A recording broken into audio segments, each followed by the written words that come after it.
Okay, so we're hanging out, we're talking, we're doing the thing.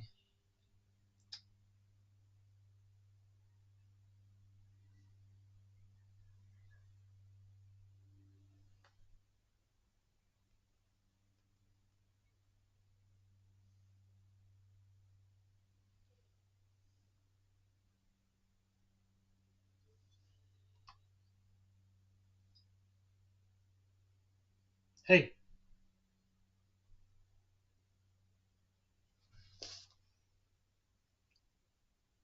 can you hear me?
Hey, I see someone has joined the thing here. It says, "Hope I'm well." I am well, thanks. I'm trying to figure all this shit out and having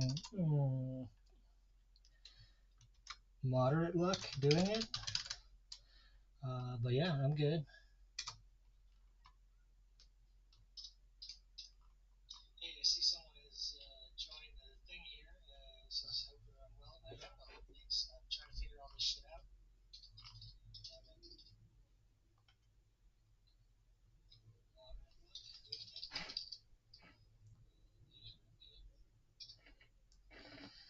got a couple of y'all. Hey, my turning point. How's it going? All right. So it looks like this is working. Having some technical difficulties on my end, but I'm going to try and make this work. Uh, this is really just kind of a test stream to kind of see if this all, how this works and if it does work and if people are actually interested in seeing it. One of the things that I wasn't sure how to do is to tell people, but I guess I can just post on there and say, come find me. I don't know how to get the URL out of this thing. This is all new to me, including the part where I have to do things and talk at the same time. So if I seem like a friggin' idiot while I'm doing this, that's probably why. I'm going to make a real quick post on Mastodon and then jump into this. Thank you all, both of y'all, Random Meteor and My Turning Point, for your patience. If there's anyone else in the room as well that I can't see, hello to you as well.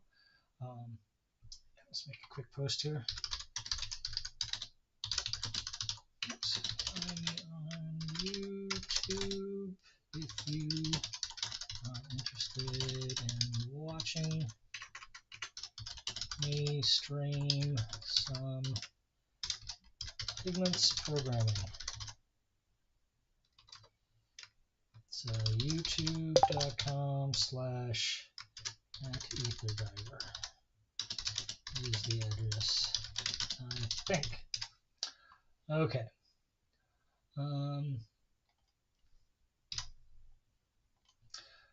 Yeah, so this, I'm streaming mostly because I thought it might be kind of fun to do some programming, synth programming in a streaming situation, but also as a sort of a, what's the word? An accessory to my How to Program Synthesizer, How to Synth series on my website. That's etherdiver.com.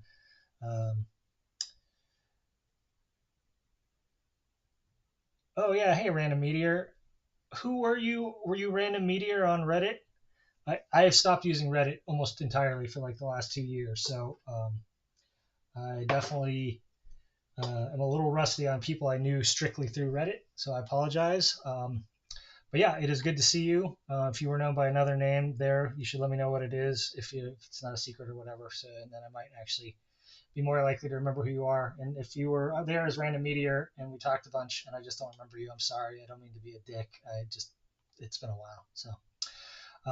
So this first patch that is on screen right now, it says default, but it's not actually default. This is a patch that I put together to illustrate some of the, let me turn the wet dry off. It definitely sounds better with effects, but I made this patch to illustrate the first lesson or the first set of lessons in my How to Synth thing, How to Synth series, I guess you'd call it. And all I'm doing here is I'm using the analog engine of Pigments, which is its sort of virtual analog engine, whatever you want to call it. And what I did is I was using sort of the lesson that I had asked, the last part of it was to using an absolutely minimal set of tools, which is to say one analog style oscillator, one filter, a VCA, one envelope, and one LFO. So the VCA envelope here and here it says envelope VCA, and the LFO here, and then using that to create some sounds. And this is one of the sounds that I made. It's just a little pluck, and it sounds okay. So some of the things I did is you can kind of see here how the filter is jittering. That is because, okay, Random Meteor, different handle. Yeah, fair enough. If you want to like DM me or whatever and let me know who you were, that's cool. And if you don't, that's cool too. I'm happy to just know that a friend from Reddit has come and found me, and it's good to see you. Sometimes I miss Reddit, but mostly I don't. Definitely since it got bought out and turned to shit, it's a lot less interesting to me. Ironically, my wife got really into Reddit recently, which is kind of funny. I tried to get her on there for pretty much the whole time we've been married, which is going on 15 years, and she was always like, I don't know about any of that. But then when I got off, she got interested in it for some reasons of her own. Didn't really have anything to do with me, and now she's fairly like a daily Reddit user. Anyway. One of the last lesson in my thing was to use this basic set of tools to create some basic synth sounds. And my point with that was just that there are a whole lot of things that you can do um, with a pretty small set of tools when it comes to synthesizers. And really mastering this small set of tools will lead to mastery once you introduce all the tools. Like right here on screen, we have 3 oscillators, um, we have two filters, just a ton of modulators. These are all modulators here. It's got 3 envelopes, 3 LFOs, 3 function generators, 3 different random generators, plus combinate, which lets you take the outputs from the different modulators and combine them together. And then also the keyboard slash sequencer modulators, which also allow you, so it uses velocity after touch keyboard, pitch bend. You can also use control, like MIDI control messages and stuff, I think, in here. Or maybe that's here into the macro where you put those in. But either way, there's a ton of modulation available.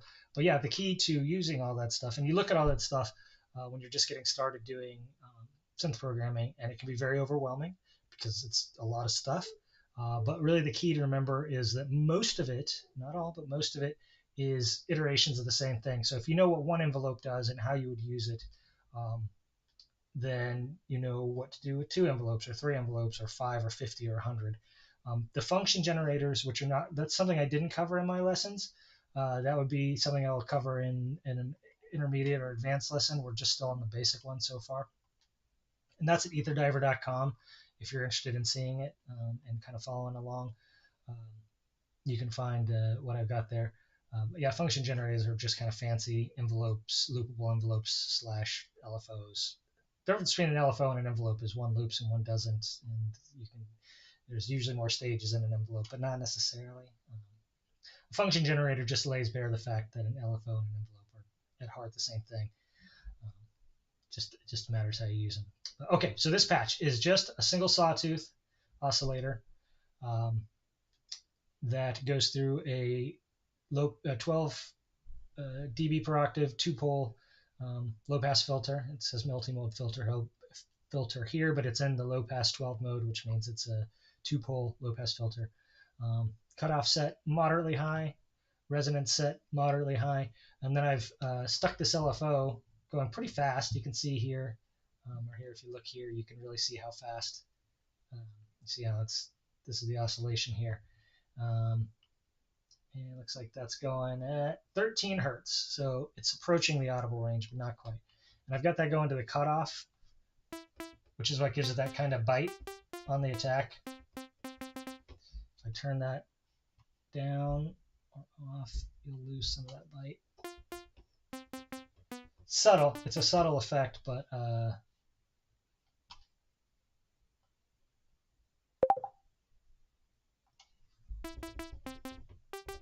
think you can kind of hear what's going on there.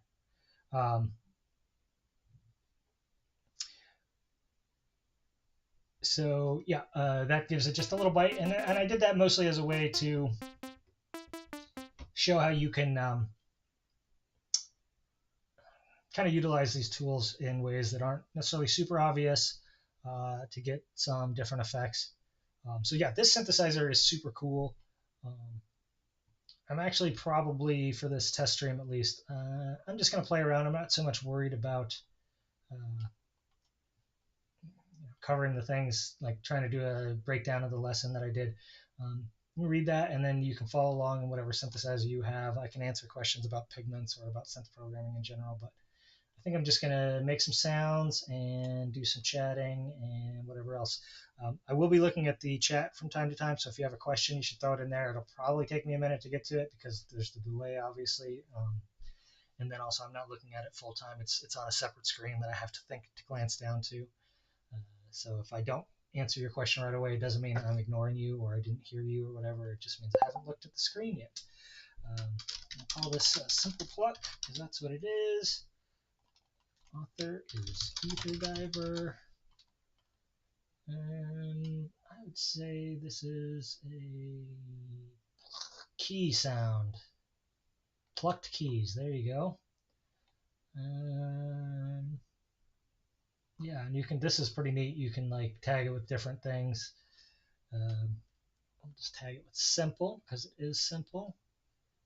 And just leave it at that, actually. Characteristics, it's analog-ish, I guess. Is there simple in here? No. Pluck in here? No. I mean, you can add things to there, but it's obviously how much you want to use this is solely determined. You know, it's just up to you. You can be as super specific or not at all specific. Okay, so standard engine actually, or the default engine, I should say. There's not a real standard. Sorry, let's get a new default patch. New preset. Okay, so this is the default patch. It starts off with the wavetable engine, one wavetable engine turned on, the multi-mode filter, which is it's just its default Arturia filter, set in a low pass 24 mode. And then, yeah, all this stuff here. It's got all these effects and stuff. Got a sequencer built in. I usually use the effects to some degree. I rarely use the sequencer. Just a matter of choice, obviously. But yeah, so let's look through some of these.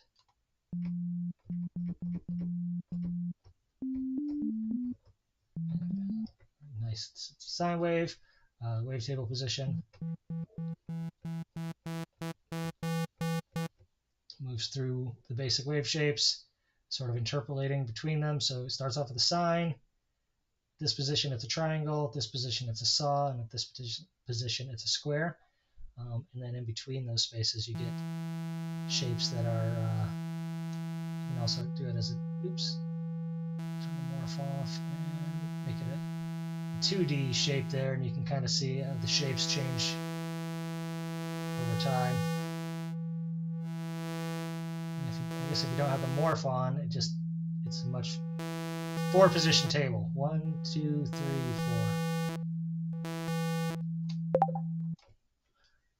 4. And of course, the basic waveforms are, not the most interesting thing you could be doing with a wavetable.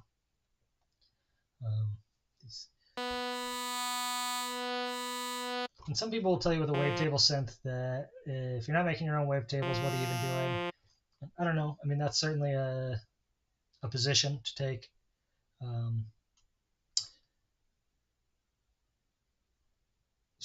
Okay, so Random Meteor, there's some questions. Do I have any releases for Ether Diver planned soon?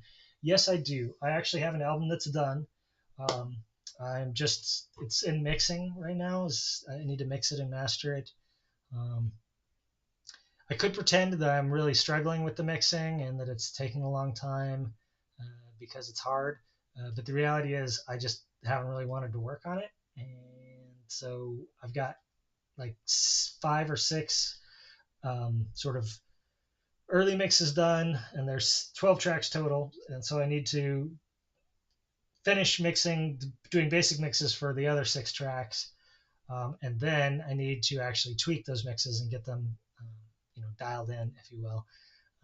And then some days I think, oh, you know what? Fuck this. I should just release my rough mixes as they are. Because, frankly, I think it sounds pretty good now, but I do think it could be better if it was mixed. I was pushing pretty hard to get it out at the end of the year, or before the end of the year. Like I'd hoped to have it out for Halloween, and then I was like thinking, oh, maybe for Black Friday, and it just kept getting pushed forward.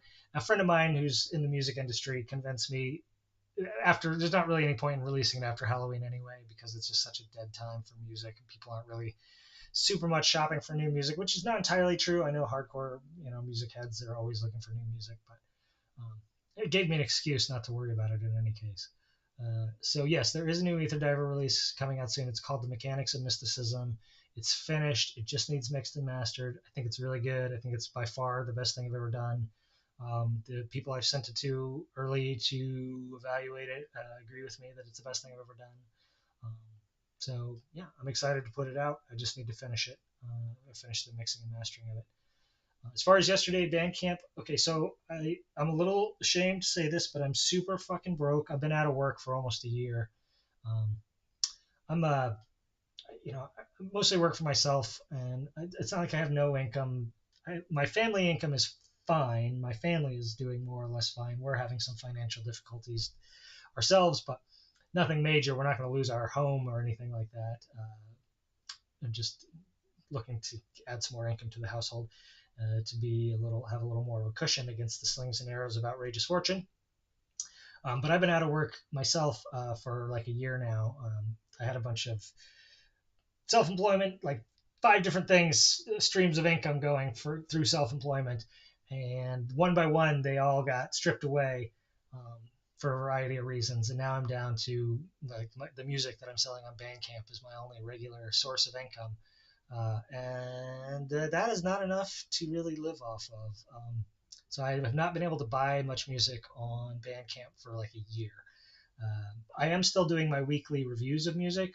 Do this other people's music blog um, on etherdiver.com, where I look at 5 different Bandcamp or other independent musicians, and there's definitely some recommendations in there. I found some amazing stuff in recent memory. This past week, what was the one that stood out to me most this past week? There was a really good pop R&B album called the album name is Doodah. The guy's name is Matty Frank. That one's going to be very much dependent on your taste. If you like, that sort of intersection of pop and R&B that's happening in a lot of mainstream music now, but with more of an indie pop feel, I think you might really dig that. If that's not really your bag, then that one's probably not going to jive with you. But I guess I would say my recommendations, if you go look at etherdiver.com, go to the ship's log, look at the other people's music stuff, you'll see it should be pretty obvious which are the ones that really stand out for me. I mean, I've heard some great rock albums, a couple different post-hardcore projects that I've heard, like that hardcore prog meetup that have been great recently. Bleak Magician is one of the acts that I remember the name, and I think the album's called How to Disappear. Is that what it's called? Something about disappearing. I'm sorry, I'm terrible with names, but Bleak Magician is the name of the group. And again, it's all in my thing, etherdiver.com/shipslog with the other people's music category. But most of what's on the blog is that. So, okay. Anyway, let's get back to this. So yeah, as I was saying, I don't really believe that you need to make your own wavetables to really get the most out of wavetable sense, because the wavetables, most of them come with a ton of wavetables. This one certainly does. These are all different wavetables, broken up into different ways here. Clown-esque.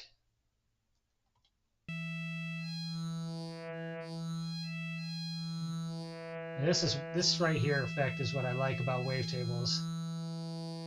It's where you get these like moving wave shapes. What happens if we turn the morph off on that? 2, 3, 4, 5, 6, 7, 1, 2, 3, 4, 5, 6, 7. Okay, so it's got 7 positions.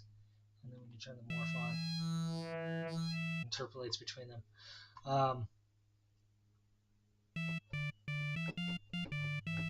I guess it's clown-esque because it sounds like the circus. I don't know. Sometimes the names of these things, you're just like, what? Multiples, polygon, harmonic, soft tone, throaty additive. This is good. These are usually like Vocaloid sounds. Yeah, see right in there. Get those kind of wow sounds. Put that there. This envelope. Okay. I'm gonna take the second envelope. Look at this. It's already kind of almost the right shape. And let's decay on that half second. Okay. Let's just do that. And take this envelope and assign it to the wavetable position.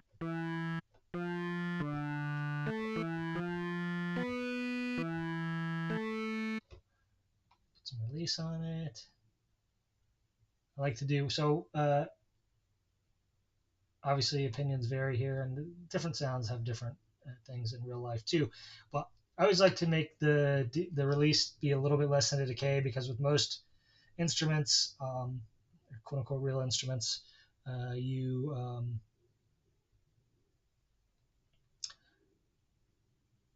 Sorry, I'm reading the chat here. Magdalena Bay. Okay, I will check that out. I will add it to my list. And Random Meteor. Okay, I'll see you around. Hopefully, I will see you around. I'm gonna try and be doing this, on a semi-regular basis, especially if people actually show up to watch me stream and hang out and talk to me. I'll probably keep doing it and do it more, etc. Maybe I'll even get good at it at some point. Okay, yeah. Anyway, what I was saying, this is one of the things I like to do with wavetables is sweep them with an envelope. It's not that this is like some special technique that I have. It's a very common technique. Oh, right. I was saying about decay and release envelopes. So I don't really have like a formula, like 2/3 of the decay is the release. I just like to make sure that my release is less than my decay, because typically with a quote unquote real instrument, if you hold the string or hold the key down or whatever, it'll fade out more slowly than if you let your finger off the thing. I'm sure that there, again, are real instruments that don't work that way, but it's just a very naturalistic way of processing instruments. So like here, for decays, yeah, 300 milliseconds will make it. See how that, like, you hold the key down and it's got a fairly naturalistic fade, and then if I just hit it, it's just in and out, and that feels normal. It feels natural. It feels like your brain says, yeah, that makes sense when the sound does that. Yeah, and then the filter. Yeah, I like to get it moving. What if we open that and then take the same envelope 2, and we will make it close the filter down.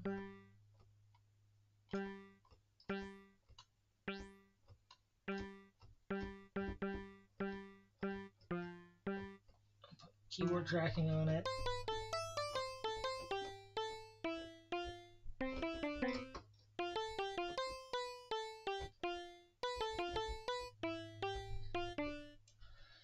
This is a fun program because it's got all these neat animations and everything. Highly recommend. This is on sale right now, by the way. This is not sponsored. I definitely do not get paid for this, although I guess if Arturia really wanted to pay me, maybe I wouldn't say no. I guess they could ask me and find out. But if you are looking for a soft synth to learn synth programming on, or even just because you already know synth programming and you want to have a sweet-ass soft synth for your projects, I highly, highly recommend Pigments. It is, I would say, bar none, the easiest / best software synth for learning, at least. And I've not tried them all, certainly. I'm not trying to claim that I have. But the way that this puts everything up front here, the different amount of stuff that gives you, like, let's go to the second engine. It's got an analog engine, which I showed you on the that other patch I was making, which just gives basic wave shapes. So you got a 3 oscillator, kind of similar to a mini Moog. It's got FM between that you can use from oscillator 3 to 1 and or 2. It's got unison built in, noise over here, and this is like the simplest engine. And then it's got this, you can do a second wavetable engine. It's 2 engines per voice, per patch. It's got the sample engine, which you can have up to 6 samples. It's got a granular engine built into that, which is incredible. And then it's got this harmonic engine, this is like an additive engine. I've barely even played with this. Like here, you set the number of partials. What is this here? Oh, that's the limit. The limit for the partials. And then different modulators, so you can do some FM on your additive stuff. It's pretty incredible. And this is like, I want to say it's on sale right now for $99. If you don't own any Arturia products, I think this is currently a $99 synth. Hi, Tracy Harms. How's it going? Good to see you. Welcome to the chat.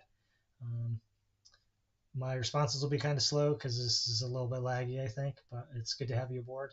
I'm just trying to sell some pigments right now, I guess. But yeah, anyway, this is a really great scent to learn on.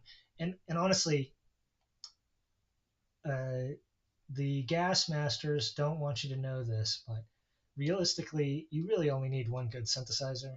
And I know this is a little bit hypocritical coming from someone who owns, I don't know,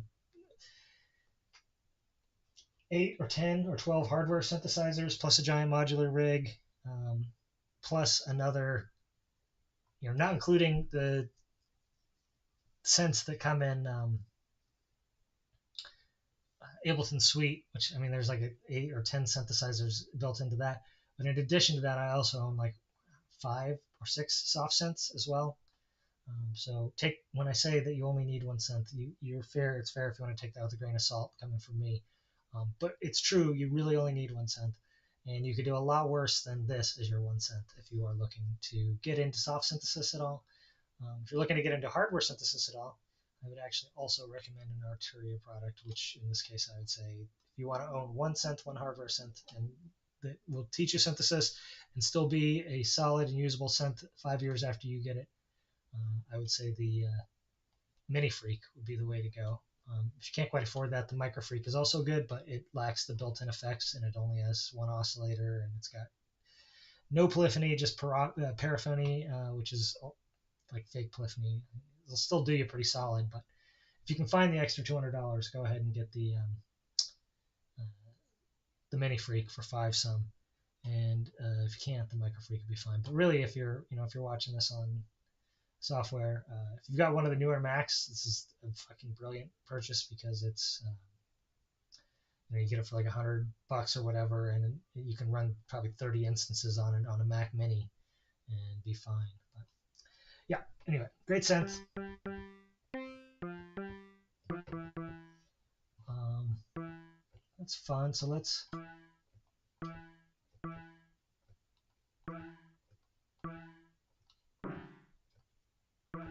You can see it. So this is the unison here. What I'm doing.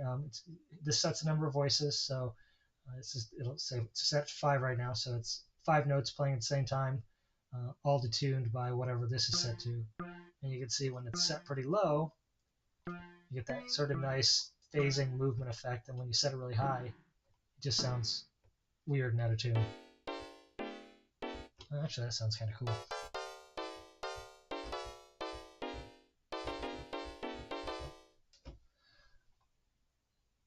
I kind of like that. I don't know.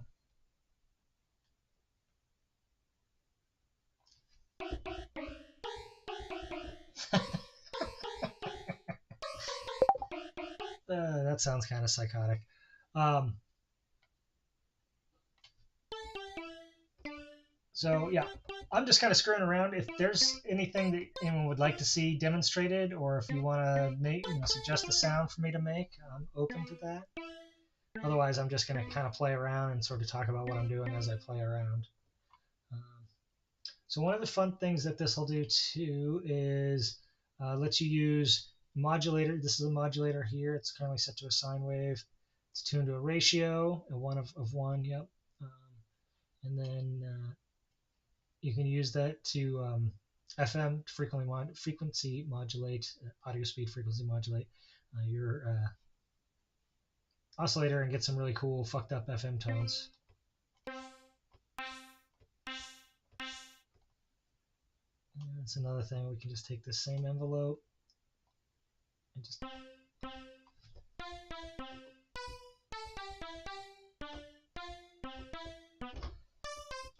and I'm a firm. So Tracy, it does not need a DAW to plug into. You can play it standalone. I'm not running this in a DAW right now. This is running standalone on my computer, and I've just got a MIDI keyboard plugged into it. So if you do have a DAW, it will run as a plugin. Typically that's how I use it when I'm using it, when I'm not just demonstrating it or streaming with it. I would have it running as a plugin inside of Ableton Live as my DAW. But if you don't have a DAW, you don't use a DAW. Like if you're using, for the sake of argument, maybe you're a hardware only rig, but you want to experiment with this. If you have a computer that will run it and a MIDI interface for that computer, there's absolutely no reason that you couldn't use your DAW list rig, whatever external sequencer you have, to pump MIDI into the computer that's playing it, and then record the output of your computer into whatever you're using to record. So you absolutely don't need a DAW to use this. There's a lot of utility, obviously, in using a DAW, but it does not, quote unquote, need a DAW to be used, and it's currently not using one. I'm just, here I can actually point this. I'm just playing on this MIDI keyboard here.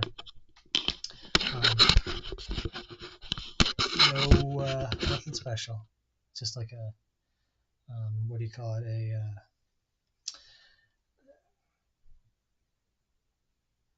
Oh yeah, like an Ovation launch key, the last generation. It's a Generation 3 launch key is what it is. The 3-octave version. So what is that? 37 key. Yeah. So, right, like I said, I'm not trying to do any. I did not come to this session with anything in particular in mind. I'm not making any sounds for anything in particular. I just thought, like I said, this is really more than anything a test stream. I thought I'd jump on, see if people actually join the stream, if anyone wanted to hang out and chat and make suggestions. So if you have suggestions for sounds that you want to make, you should let me know. I'm going to make this first LFO. Let's go to the pitch here, do fine. LFO 1.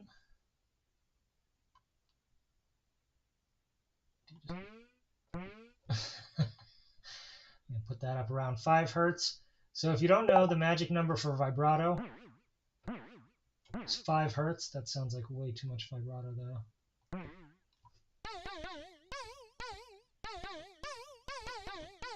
Well, that sounds so drunk. Yeah, it's set to 5 hertz. What's going on here?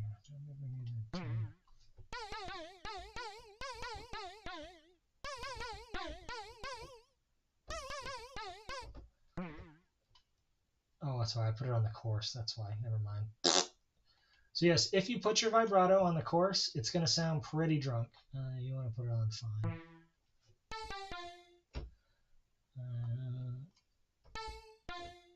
Yeah, okay.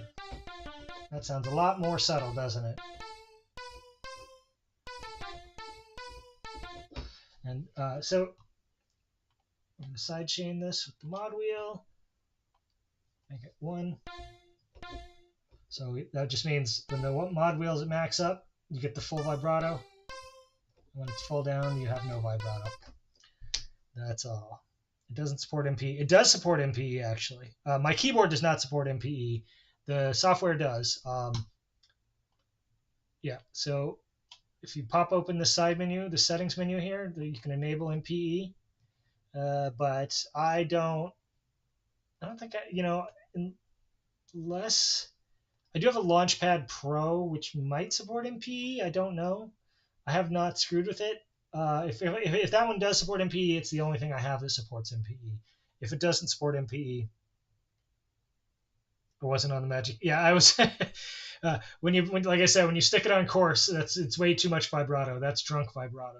That's a 5-year-old or 10-year-old kid who's just learning violin for the first time, and they show him vibrato, and he's like, "All right," really saw away at it. Vibrato is supposed to be pretty subtle, obviously.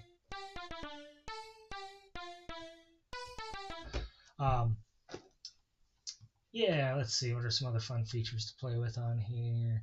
I kind of like the way this is sounding. I've been making a lot of plucks lately because they're really super useful. And turn the art on.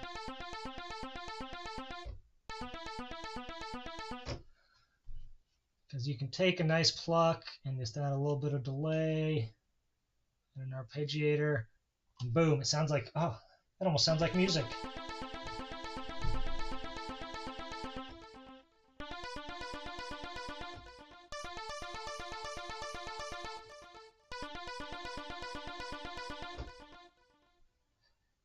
Yeah, I wouldn't be surprised if the Launchpad Pro doesn't support MPE. It was not a feature consideration for me when I got it. I honestly just wanted the sequencers built into it was the main thing.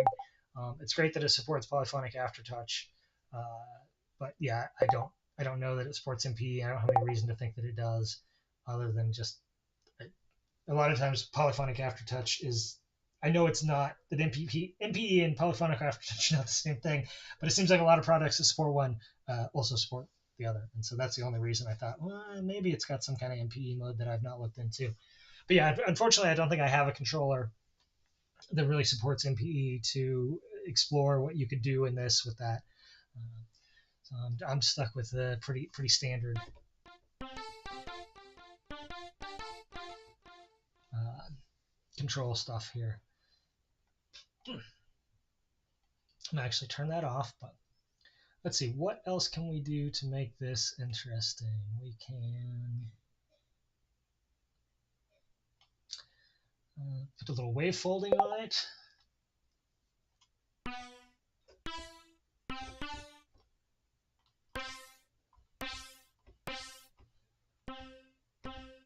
Let's see, what if we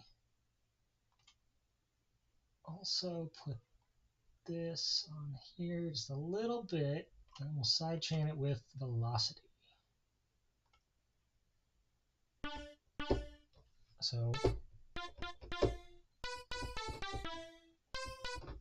I'll put amp mod velocity on too, so we get some. Oh, that's not what I want. No, no, no. Let's close that. Yeah, I'm just trying to turn on some reasonable amount of velocity. So this is just your basic velocity. Like when hit it louder, it gets hit it harder, it gets louder. Correct. If you're multi-tracking, when I say you only need one synth, I mean A, if you're multi-tracking, or B, so in if you are in a software DAW-based environment, you can use one synth multiple times. So like if let's say I owned Reaper, which I don't know if Reaper comes with any sense. I'm gonna say it for the sake of argument that it doesn't. It didn't the last time I looked at it. I don't know if it does now. But let's say I had Reaper and I bought Pigments. I can use 30 instances of Pigments in Reaper. So in that sense, you only need one synth.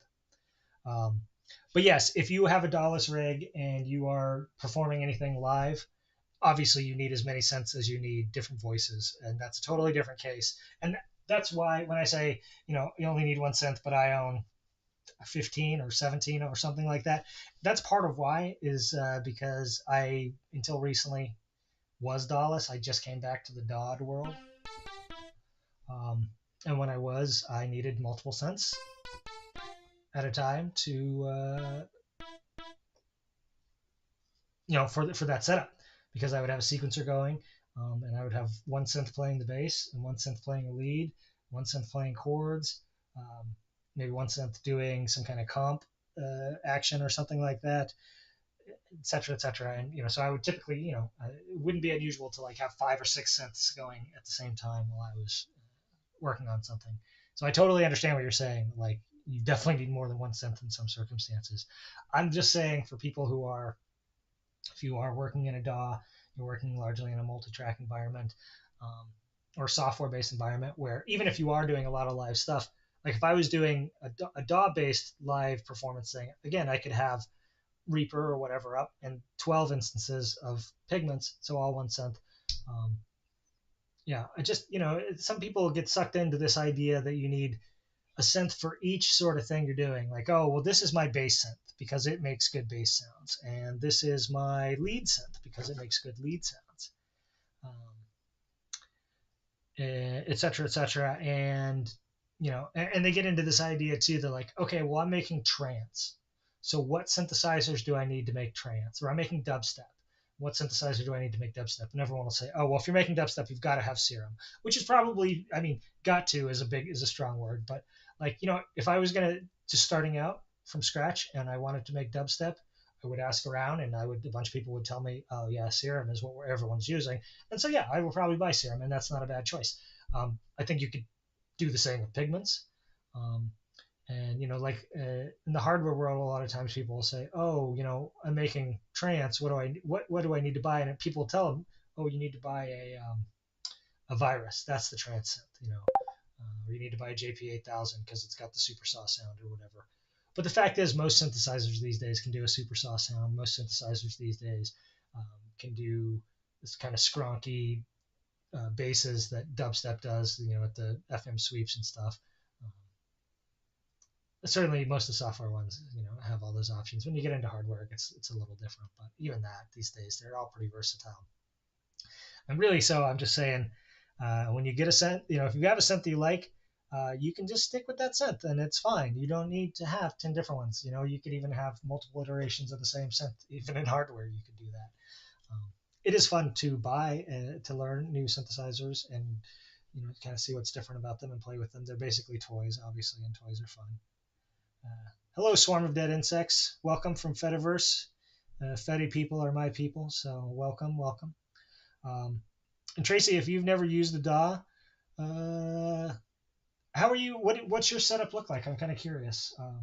Are you old school and you're like doing everything hardware wise? I'm guessing. Um, DAWs are great tools. Like the arguments against them are usually boiled down to I sit in front of a computer all day. I don't want to sit in front of a computer to make music, and that's totally legitimate. For me, getting away from the computer was really more about getting away from distractions. I have pretty severe ADD, and so it's easy for me to get really distracted when I'm sitting in front of a computer. But if you are not that easily distracted and you don't mind sitting in front of a computer doing music, then DAW is definitely an amazing tool and not to be discounted just because, for whatever reason. I mean, I think sometimes people are like, oh, it's a computer, it's somehow less authentic, or it's a computer, it's too powerful. I don't know what kind of arguments people make about it. Like I said, I think that the two legitimate ones that I've heard are I sat in front of a computer all day and I don't want to sit in front of a computer, or I can't be creative in front of a computer, which I would disagree about whether or not you can be, but if it's not easy for you to be, maybe it makes sense for you not to be. Um, and that that it's oh, and sometimes people don't have a computer that'll run it, and that's also a legitimate excuse. Obviously, if you don't have a computer powerful enough to run a DAW, then you don't need to go spend $1,000 plus the DAW in order to do that. Um, but it is kind of it is a very powerful tool, and hell yeah, Swarm of Dead Insects. I also started bouncing tracks with two cassette recorders. I didn't even have a synth. I was just making weird cut up tape tracks with a couple of tape recorders back in high school. That was one of my early introductions to music. And I love 4 tracks and get all stuff like that. Tracy, yeah, I know the feeling, the silly amount of hardware. I have a whole complete DAW-less setup over here. I just this year returned to the world of the DAW, actually, because my computer was dying, and someone had told me that the Mac Minis, my PC, old PC computer was dying, and someone mentioned to me that the Mac Mini base model for $500 that was on sale at the time was fully capable of running not just the DAW, but like dozens of plugins. And I was like, well, one of the reasons I'd gotten away from it was my computer was having a little bit of trouble running it.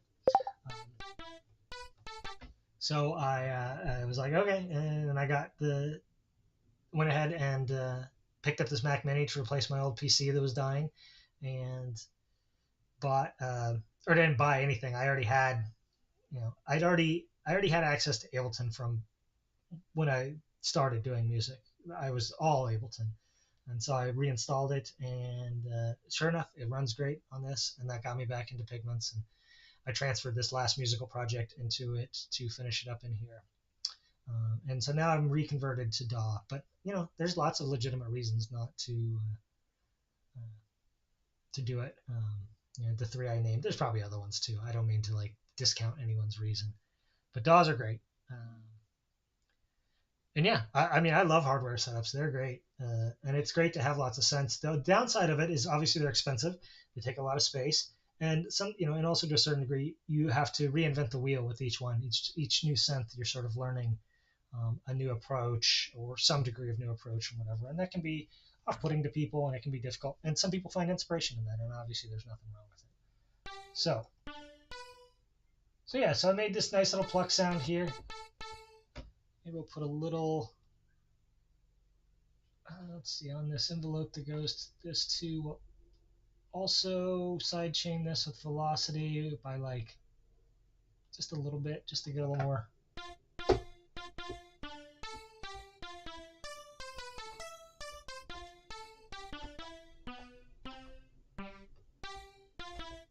All right, that's kind of a nice sound. Let's try some effects here. Instead of delay, let's try a chorus. Try the Juno chorus, why not?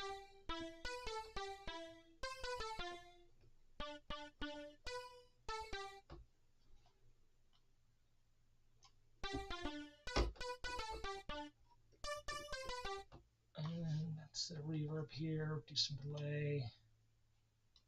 Yep.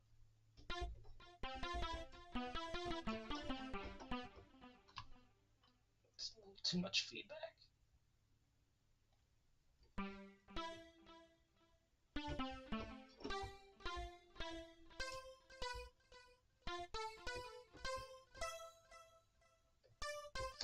Oh yeah, damn. Well, the good thing about that $500 M4 Mac Mini, they will be.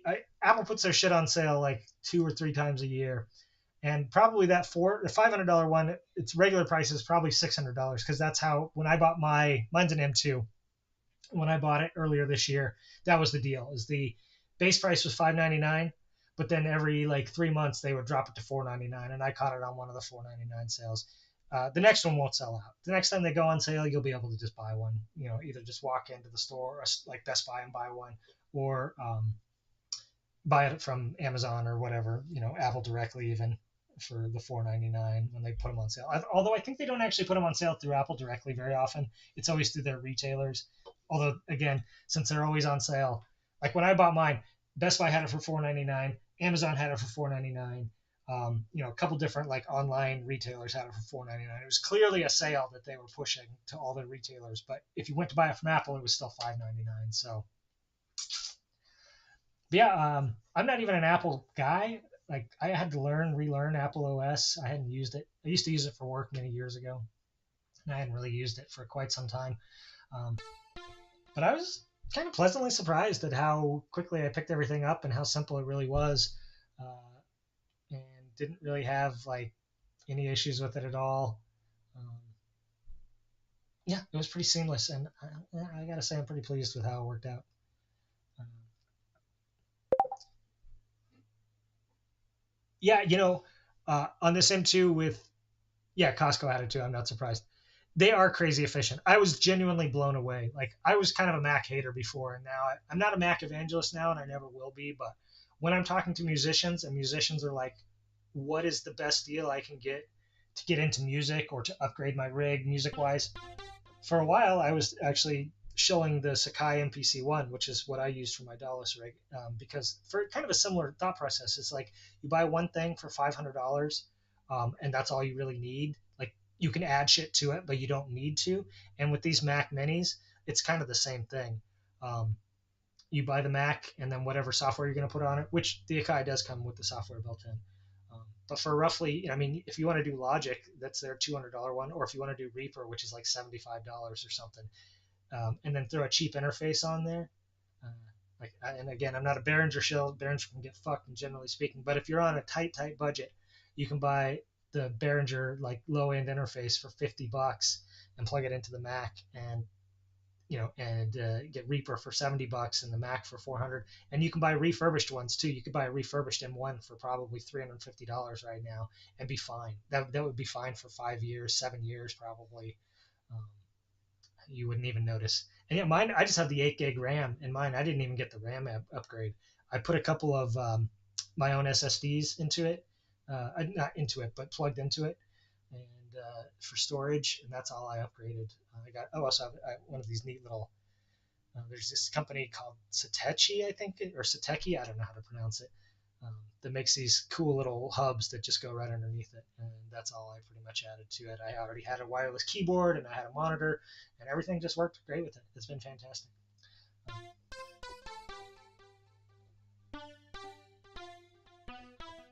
But yeah, so this is what I love about Pigments. Getting back to what we're actually trying to do here is how easy it is to really just come up with a cool ass sound. Like, let's see if we do this macro here. What if we use this to turn? So as this goes up, we'll turn that down.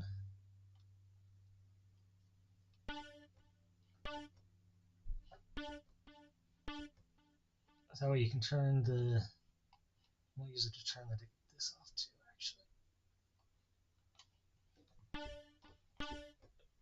Because I like effects, but I definitely like being able to turn them off.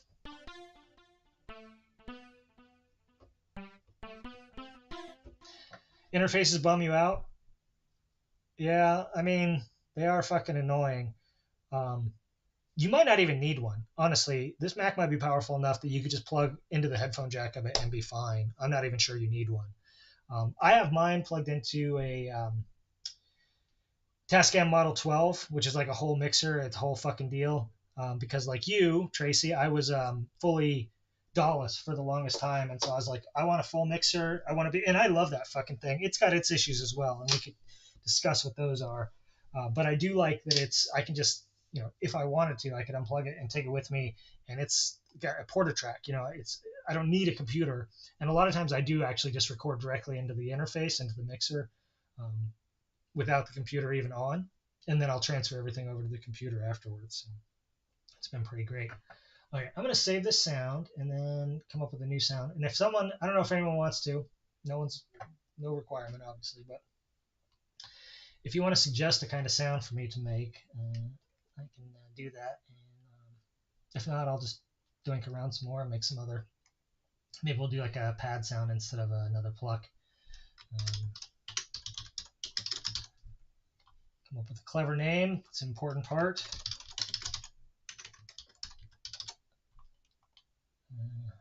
Let's say this is a key sound, plucked keys. It's kind of airy. Let's say it's an IDM sound. I don't know. So, okay.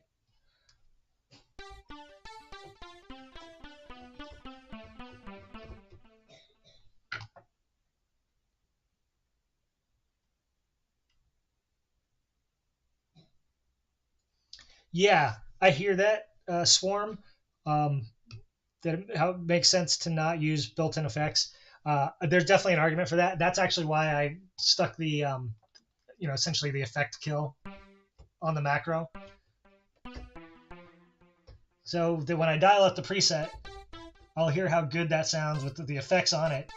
But when I'm recording it and I get annoyed that the effects aren't quite right for the track, the delay isn't like, oh, I need a different delay. I could, rather than having to go in and tweak its internal delay, I can just turn it off and then use insert effects on the track or send effects on the track. So yes, I hear you. I do have a weird thing. I will admit, I do have a weird thing about liking. If a synth has internal effects, I try to use them as much as possible. But as much as possible, obviously, sometimes zero is as much as possible because they're not good enough for the track, or they're too good for the track. That rarely happens, but if you're doing something super lo-fi or whatever and your instrument happens to have really slick effects, that can be the case. But generally, that's what I like to do. I've also been programming on the Hydrasynth a bunch lately, and I always do the same thing on that too. I use the macros as effects, program with effects, and then use at least a couple of the macros to kill the effects. Or alternately, sometimes what I'll do is program them without the effects and use the macros to turn the effects on, which is sort of the same thing. Yeah, right. Lisa Belladonna agreed. Yes. One of the things that she does that I also do sometimes is recording stuff through tape, like actual tape. It's funny, like it's probably getting kind of dark on this here, but my webcam is resting on top of one of my tape machines here. I don't know if you can see that or if it's getting too dark. But yeah, I really like baking effects in onto tape a lot of times. So it's nice when things have their own effects for that reason. I can bake them in via tape. And then it does have a different effect.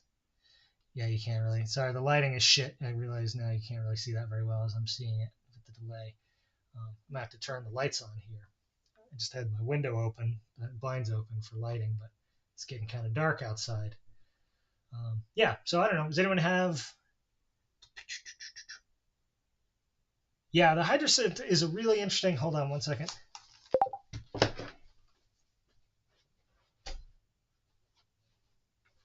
Give us a little more light. The Hydrosynth is an incredible synth. I like it a lot, and sometimes I love it, but sometimes, yeah, it's a synth without guardrails is the thing, or even guide rails or guidelines. And so it's really easy to spend an hour.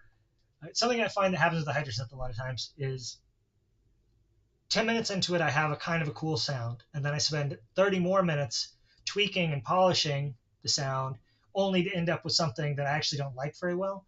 Um, and that's not really that's not the fault of the Hydrosynth per se. That's probably has something more to do with the way that I approach programming the synth. Um, I get too charmed by some of the like, oh, what if we did this really cool thing? Oh, what if we add this in? And instead of like trying to stay focused on what the actual effect that I'm trying to make is, that is sort of one of the what you might call one of the dangers of if you're programming without really any particular aim in mind. One of the dangers is that yeah, you sometimes just end up in the middle of nowhere because you just tweak and tweak and tweak until you're just like, oh, okay, well, I've ended up with trash, I guess we'll start over from the beginning. And then just over and over again you end up with trash because you just keep kind of doing the same things. And that's obviously not a fault. You can't blame that on the synthesizer. That is definitely a fault of the person programming the synthesizer, not the synthesizer itself. Yeah, okay, so let's do a pad sound here. Didgeridoo, French horn, organ twin, vocal formants, wooden flute. These have funny names. Dictaphone whispers. What is that? Oh, look at that. Look at that wavetable. Oh, that's lovely. I think this is just a bunch of distorted nonsense, presumably recorded off a dictaphone.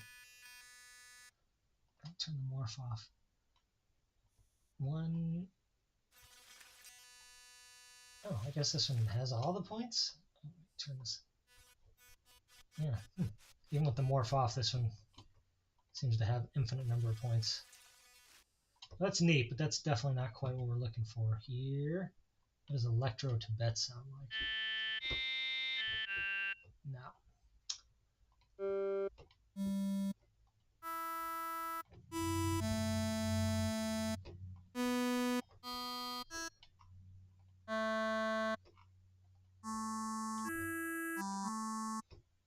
Let's see.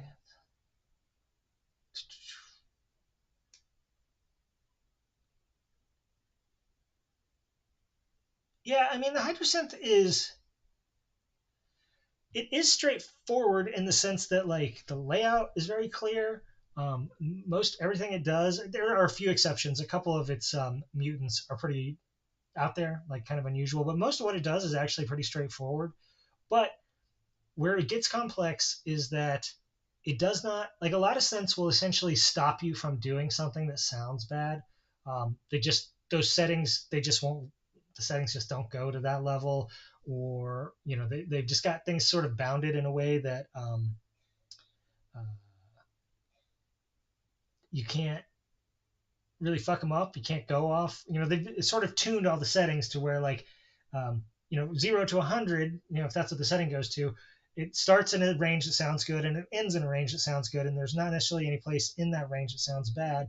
But Hydra frequently it just lets you can do settings that sound it's not very good very easily. And so as you're going through and tweaking things, it's kind of easy to just end up in the weeds, I think is what I would say, because there's so much to it. You've got 3 oscillators, 4 mutants, so 2 per oscillator for the 1 and 2.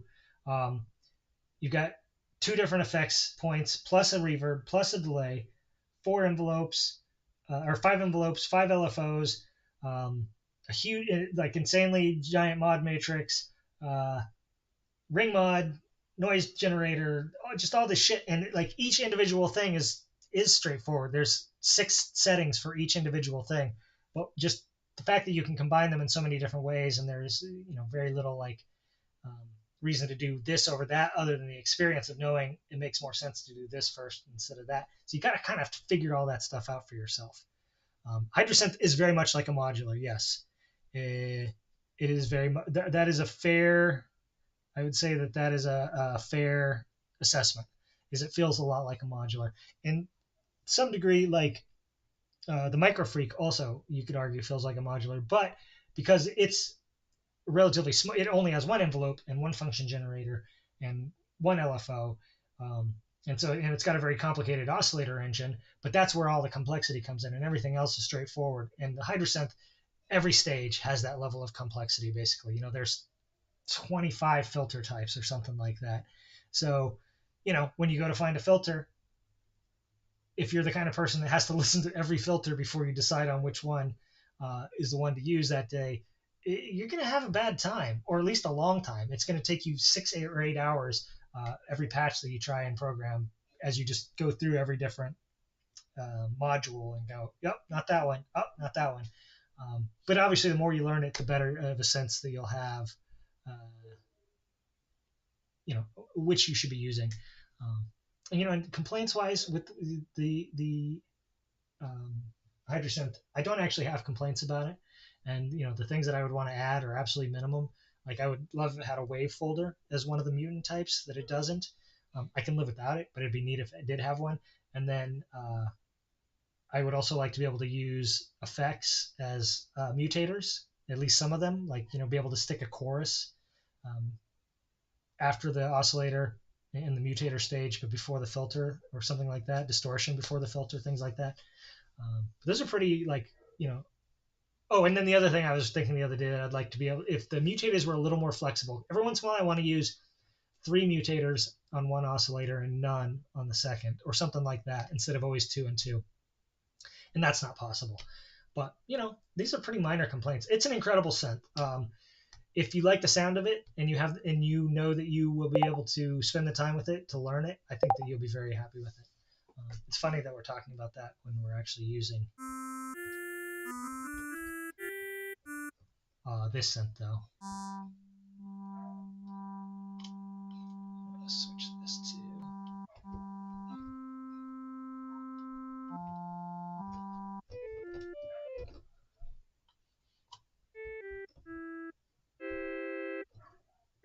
It's a very organ-like sound, isn't it?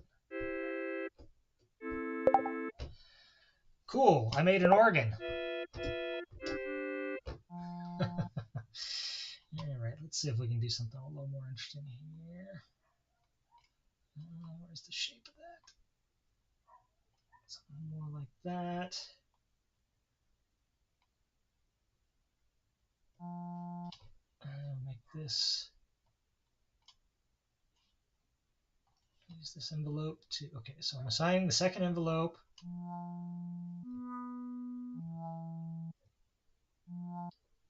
We're also going to make the resonance go up just a little.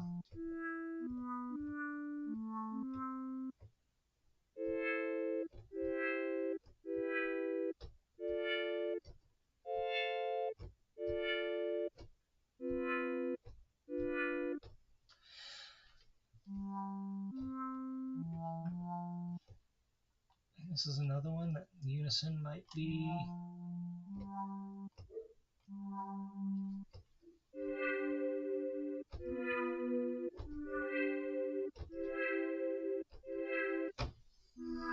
Ooh, we're distorting our thing here. Do I need to turn this down? Maybe I need to turn this down.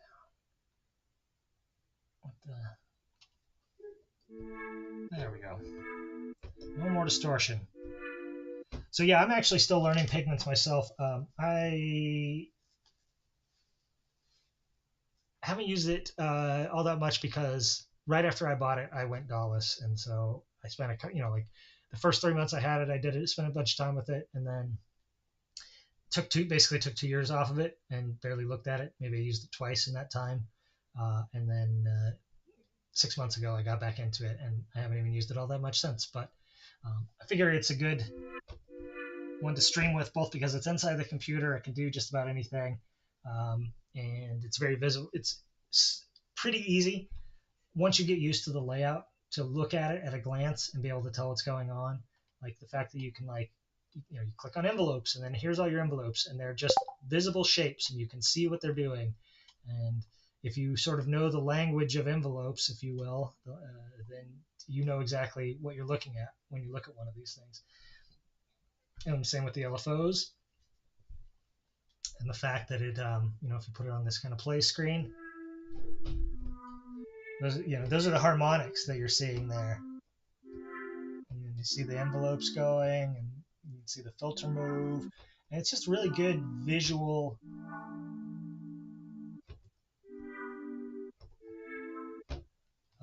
indication of what's going on, which for some people is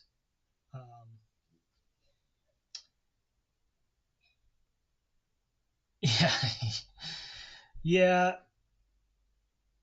that detail is nice, isn't it? Yeah, the organ.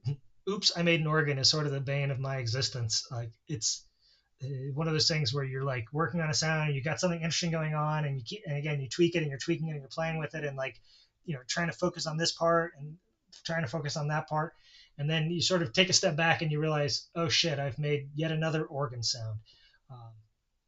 And that can be pretty disappointing when you're trying to make something a little more interesting than an organ. But yeah, it's definitely a synth that it is easy to get good sounds with. And let's use an LFO. Let's play with this. Let's put the LFO on.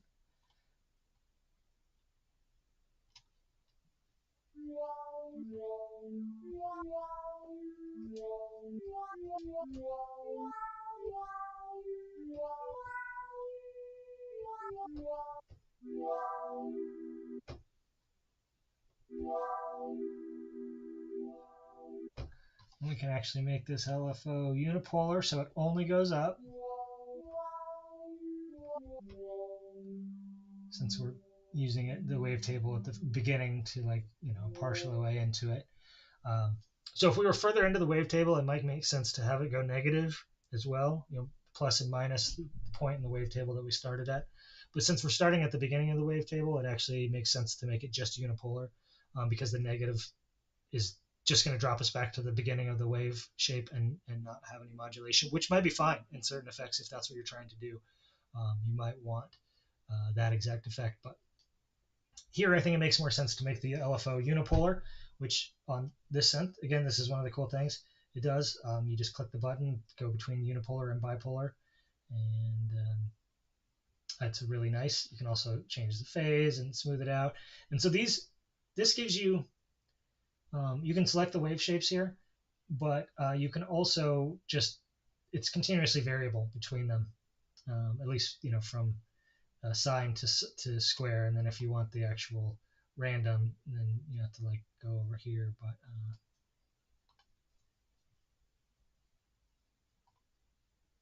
it's pretty neat. It's got a pretty neat system, I would say.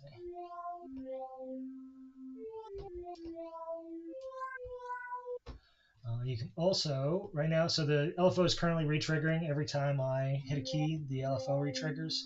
So you always get the same starting position on that. You can do some different options on there. You can let it free run, or sync it to sequencer or start, and you can also just have it randomly determine where it starts. But let's just free run it so I can show you what that's like.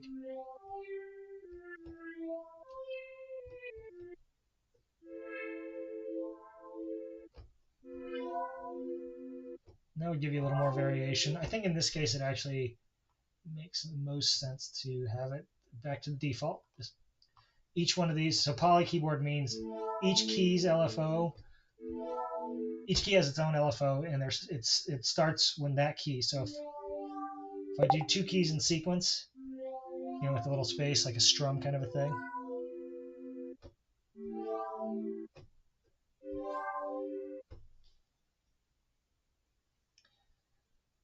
Um,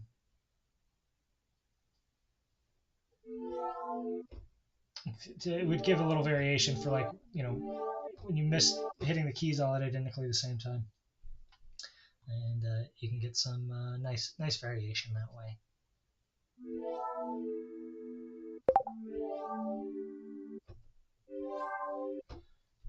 Yeah, and so in my synth programming guide there, in the intro in philosophy, one of the things I mentioned was keep it simple. The KISS principle, keep it simple, stupid.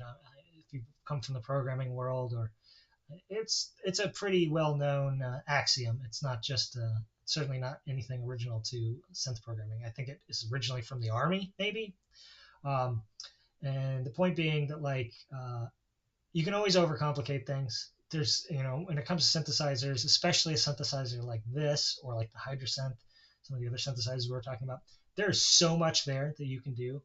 It's literally infinite, um, or nearly literally infinite. Maybe not literally infinite, but it is as close to infinite as it can be. You could spend the rest of your life tweaking a single patch if that's what you wanted to do. And so to avoid that, and to avoid that thing I was talking about, where you end up just making organ sounds over and over again. Are we clipping again? Yeah, we sure are. I just need to turn this down. I don't know if you guys can hear that clipping. I assumed that you were also hearing it.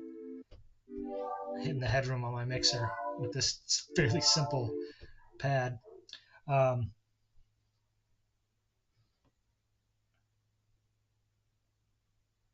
yes, definitely. Random LFOs with speed not perfectly aligned to BPM can definitely make some nice effects.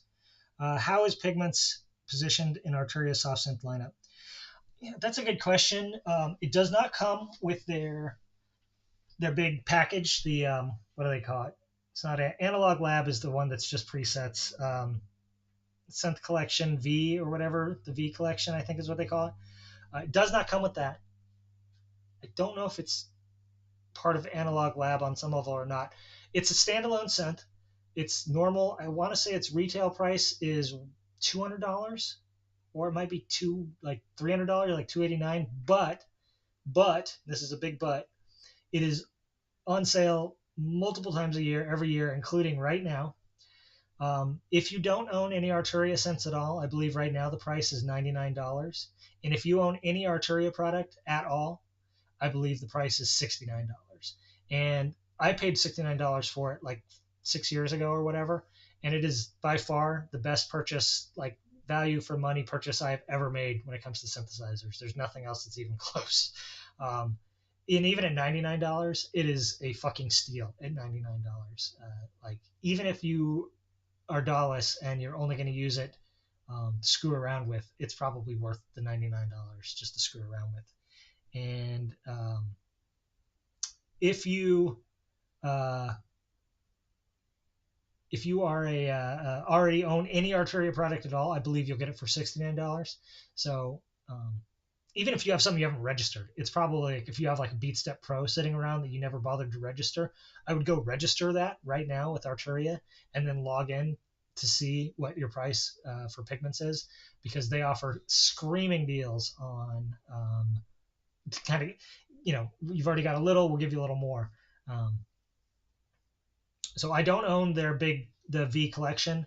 I was thinking about buying it this year, but as I think I mentioned earlier, I'm really broke. I'm poor as shit right now, and so it's not really in the cards for me.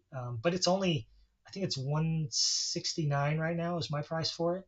Um, which is like, and it's normally like a $500 product. But again, I'm already in their ecosystem. I own Pigments and I own several other hardware scents of theirs and a drum machine of theirs. So they're like, hey, yeah, you obviously like us. We like you. Let's give you a deal on this for 169, which is, it's a killer deal.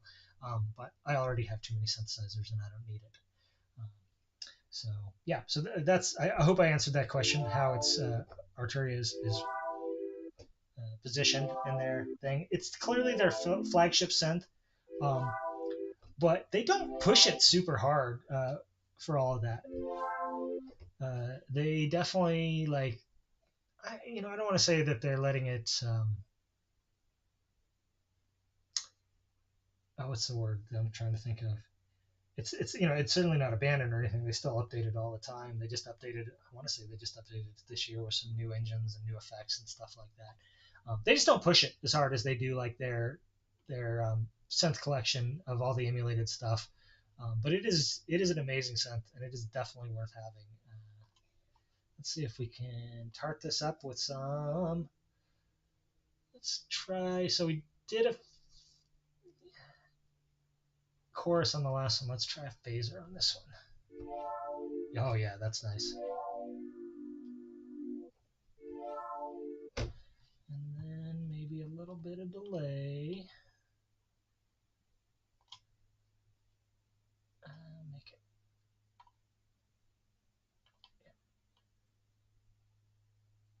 it short, 16th note delay. Even make it a little like swung backwards so it'll hit a little early. The feedback a little higher. Turn the low pass. It's got a built-in filter on the feedback path, which is pretty cool. We'll set that to make it nice and dark.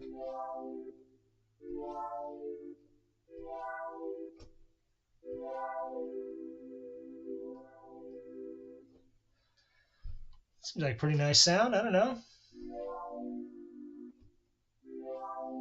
Great. I'm glad that I was able to answer that question for you. Phaser effects a little heavy duty. Maybe it needs to be wider.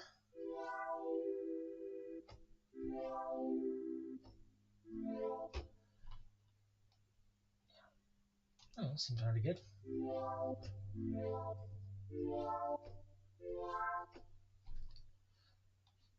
That nice.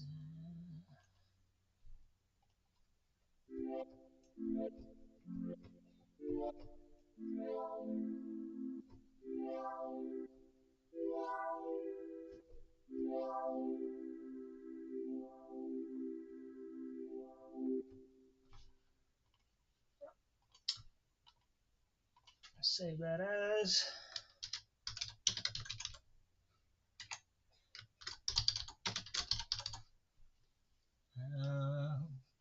Say this is an IDM and trance and ambient sound.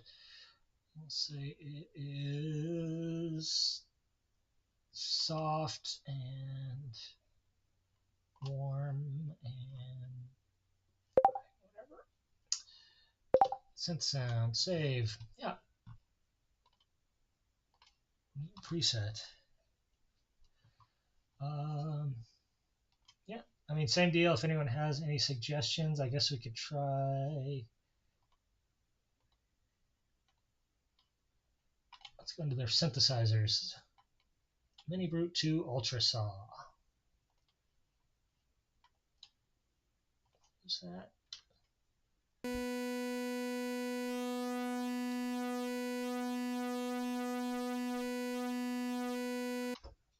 That does in fact sound like the Mini Brute 2 Ultra Saw, I'm not going to lie. Let's get this nice and slow.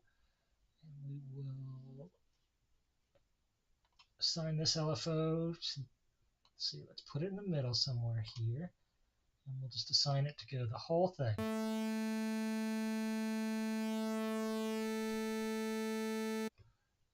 make it triangle wave.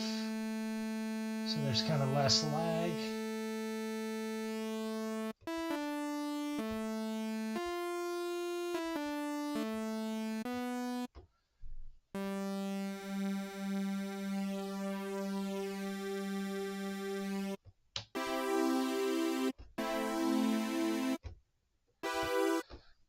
I gotta say, the unison is definitely the cheat code for synth sounds. It sounds freaking huge with just three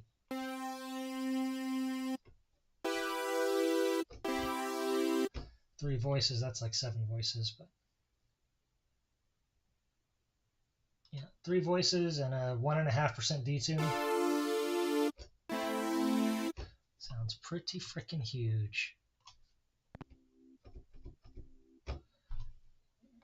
Envelope on this, that's nice and chill.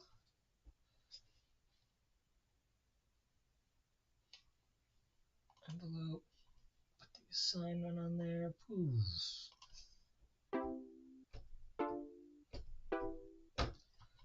It's kind of nice, actually. It's almost piano-like. I mean, not really. Like electric piano-like.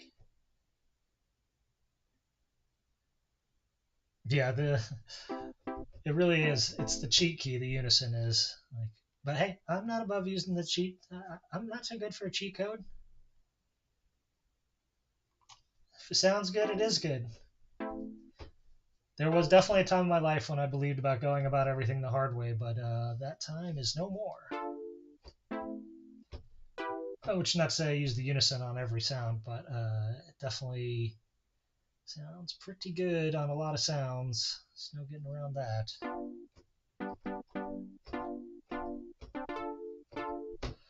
What if we put some sustain on that?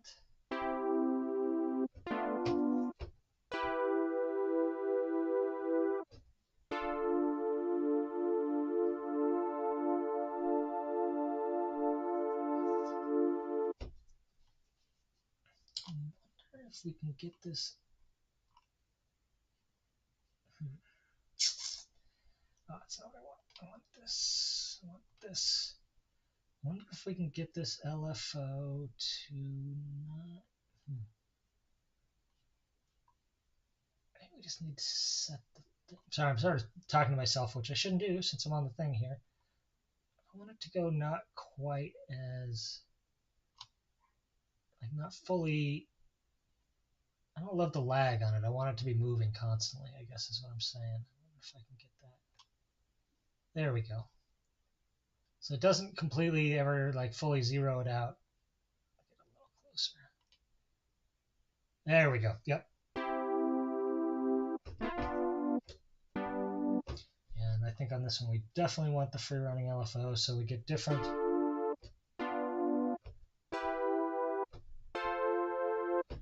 I think we need a little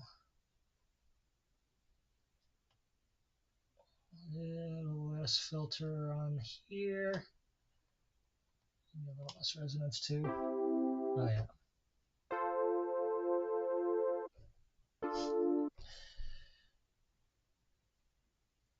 Yes, suffering does not equal necessarily success. And you know, sometimes some things have to be done the hard way, for sure.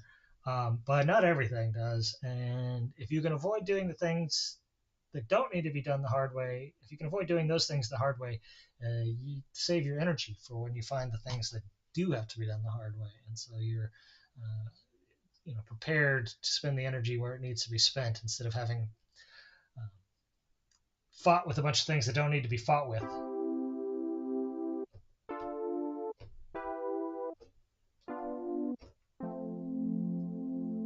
And see, once again, we're starting to get back into organ territory here.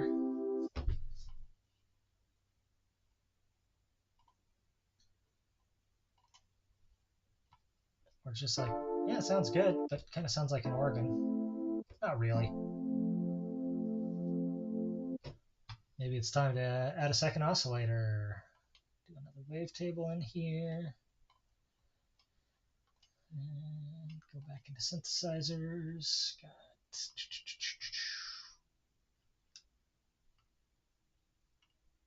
Pro VS Waves 1. Oh, that sounds interesting. So that's from the Prophet VS.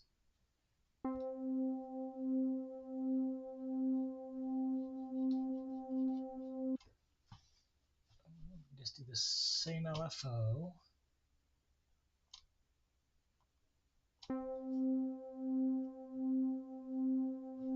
Actually, you know what? Let's go crazy here. Let's do two LFOs. LFO2. Do this one. So we've got this kind of interaction thing going where they're working against each other at different times.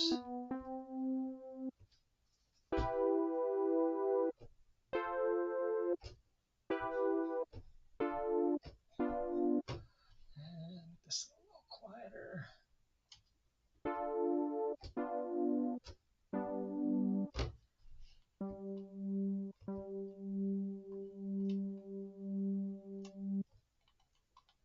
That's not what I wanted at all. Actually, let's put this envelope.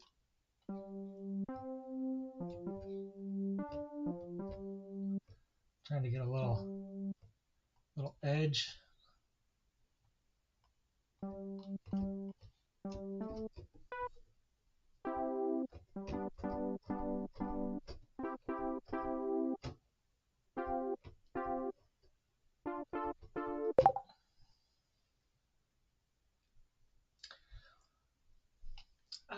Let's see here. That's not actually that interesting, so take that off there. Just X that off. Maybe we can do something interesting with this phase mod here. I'm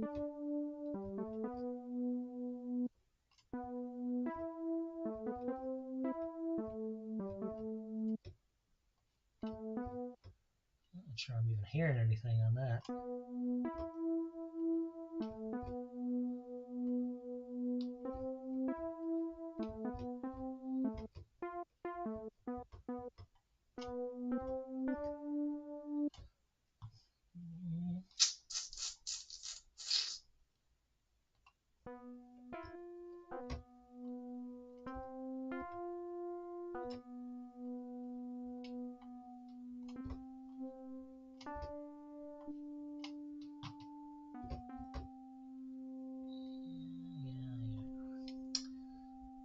All these things off.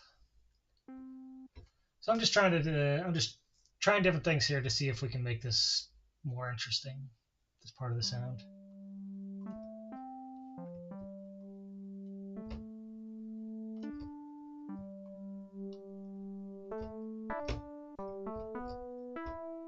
Oh, wave folding's not bad. It gives it kind of a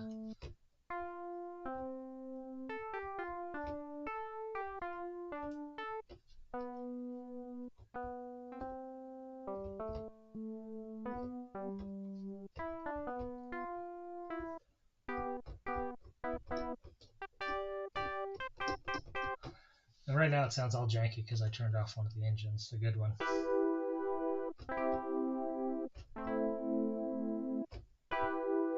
It's not bad. Not a bad little kind of pad sound there also. It's got some movement in it, which is what you want.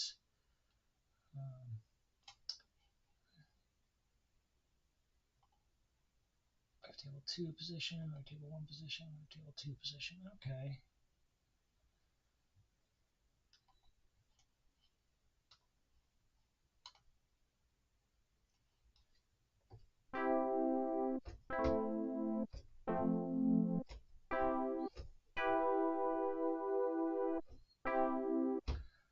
You know, again, we're already just a few things here, already in not bad territory.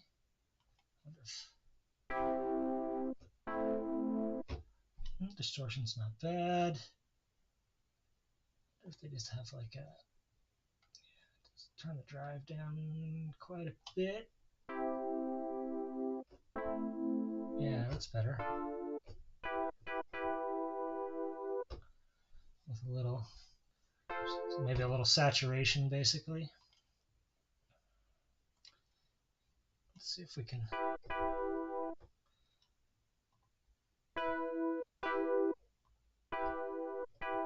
Yeah, I think it's a little better with the little distortion on there. And let's see how it sounds with the super unison effect. Oh, no, that's too much. That's not what we're looking for. How about just a normal chorus? It's not quite right either. Juno chorus?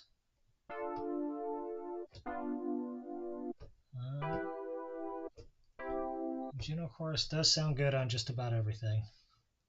Less distortion, more fuzz. Are you saying that that was less of a distortion and more of a fuzz, or that I should try less distortion and more fuzz? I wonder if there's fuzz on here. No. Not one that's called fuzz, but look at all those different kinds of distortion that they have. That's a pretty fancy distortion list.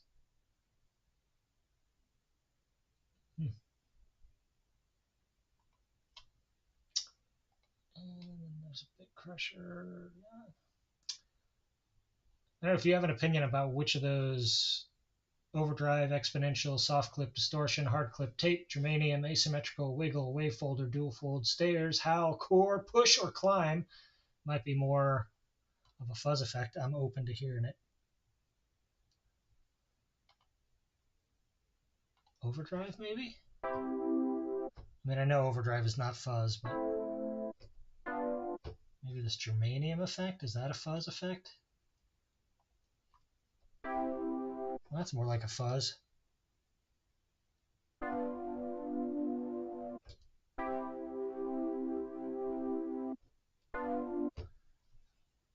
Maybe turn just the dry wet down a little, it's just a little too much.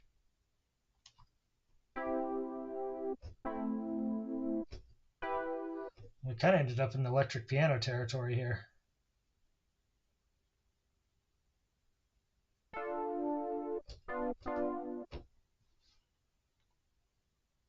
And then it's got the soft clipping, or we could try the tape. Turn the drive up on that just a little bit.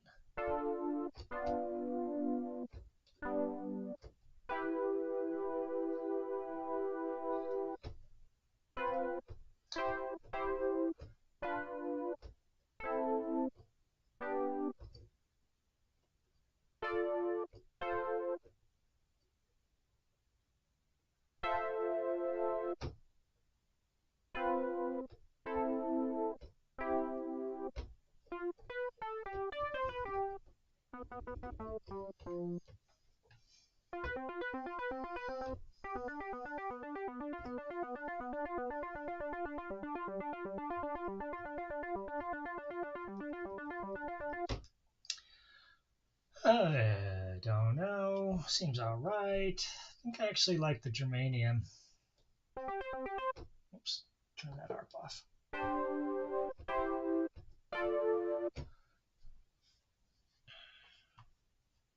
I don't know. What did you think about any of those? Do you want me to try another one, or I could turn this back up to 50-50. I think it was on 50% with the. That's kind of it's not entirely fuzzy, but we should turn this high pass on. Boop.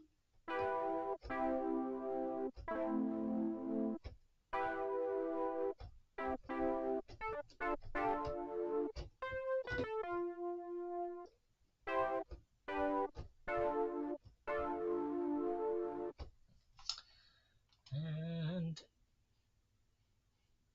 let's actually try some reverb on here, just a little bit.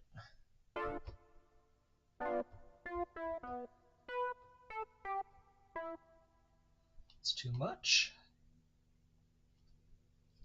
Presets. Let's just say room.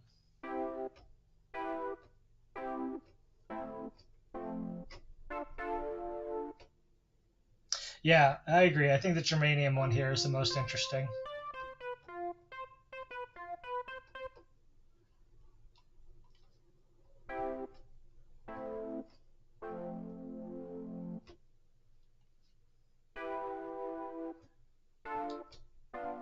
Although we're arguably back into organ territory. Kind of sounds like a Hammond.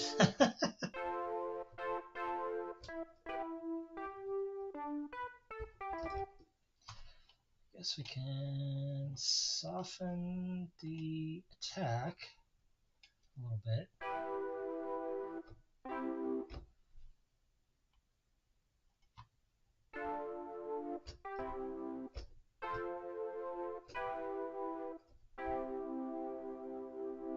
I don't know. I don't adore this sound, but it's not terrible either.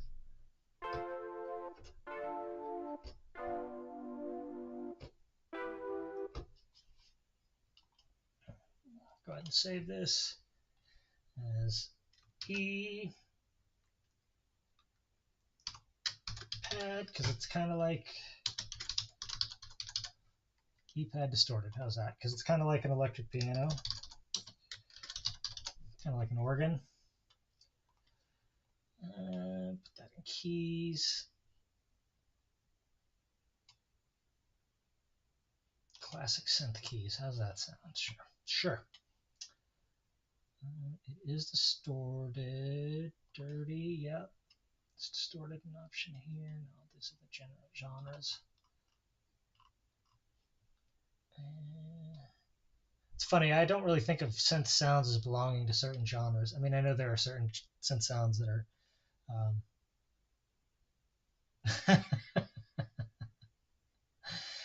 Every time I hear digital synth exploration, my eyes water at how much I've been spending on hardware. Yeah, there's definitely some truth to that. On the other hand, there's some things that you just can't really replicate with hardware. Like I'm interacting with this entirely with the mouse and keyboard, which is not my favorite way to program a synthesizer. It's not miserable. I'm not saying it's like hard or like I'm not walking uphill both ways in the snow, but it is it's not the ideal situation to be programming a synth with, and I definitely prefer hands-on knobs, tweakability. Either knob per function or like the Hydrosynth where you switch between modules with a simple, everything's kind of laid out in front of you and you push a button and there's this set of things on your knobs and then you push a button and it's another set and it's very clear and you don't have to guess what you're doing. But yeah, then obviously, I mean, it would be amazing to have this in hardware, but it would be freaking enormous. I mean, it would take up, you know, it would either have to be completely menued or it would take up this like the entire table that I have here. But it is, it's tough for sure when you see what software can do compared to what your hardware synths are doing, and how much more capable they can be than a hardware synth. All right, so maybe we just do one more sound here. This time we'll mess with this transform here. Chunky sweep. Let's see what that's all about. Look at it in 3D. Oh, look at that. It's nice and complex. Yeah, that's pretty chunky. Yeah, exactly, Swarm. It's totally like people will be like, oh, you can just use a MIDI controller. And it's just not that easy. It's just not that easy to map all the controls out. And unless you're going to dedicate something to it full time and you're going to spend a week setting it up and you got to label everything on your controller. And then God forbid that it loses. Yeah, exactly. God forbid it loses the settings that you've taken all that time to painstakingly set up. Like that there's any sort of hiccup or anything, and then you're right back where you ended up. So let's try this weird ass wavetable, and let's mess with the filters. Instead of the multi-mode filter, let's try the comb filter.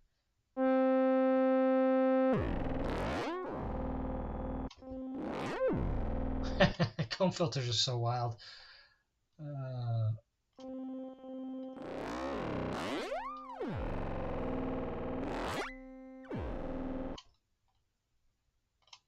It's different modes on the comb. Feedback. Okay,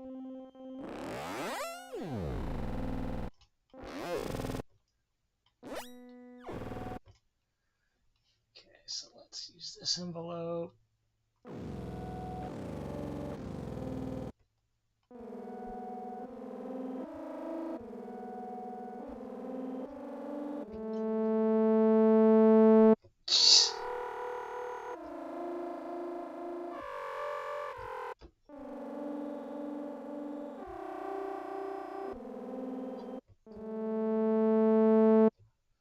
That's interesting.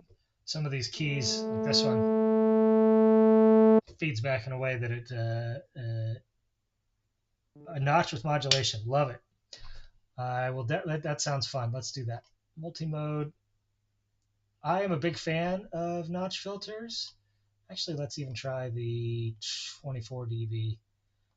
Yes. let's put LFO as modulation. This is a great suggestion. I always forget how much I like notch filters.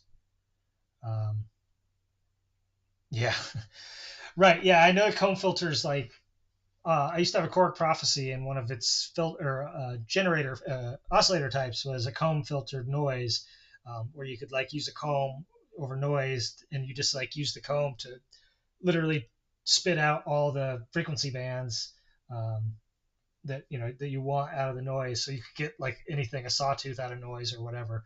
And it seemed like a really roundabout way of creating a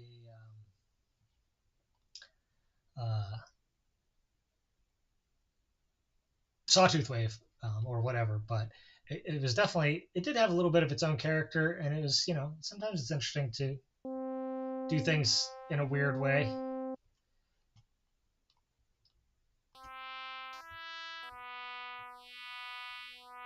Okay, and we'll do this other envelope over here. Which one? Yeah, okay, so I'll do LFO2 to the wavetable position. So we'll get these moving at different speeds.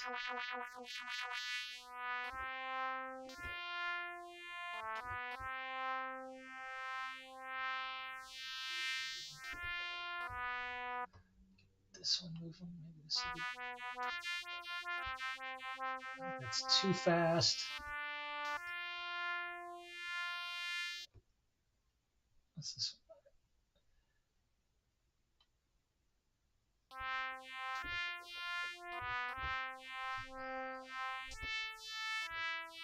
And of course, this also has two filters, so you can do, like, one of my favorite things to do when you have two filters is to put a low pass filter on one, usually the first one, and then a comb, not a comb, a notch filter on the second filter to give it some animation is the word that I'm looking for.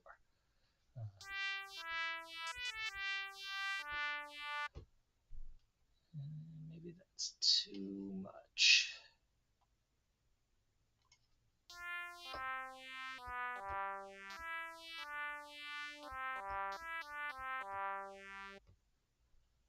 And this one is going to the filter. Okay, this probably needs to be...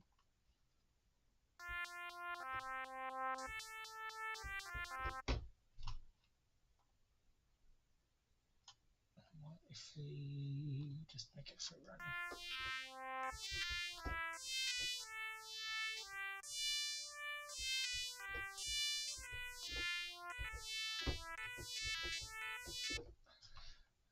Actually, make this one poly keyboard, and this one we'll let free run.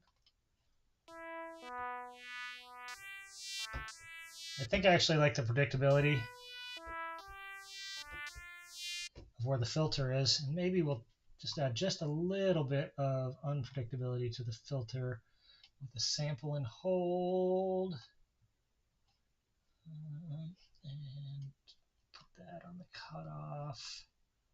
Random 1, just a tiny bit.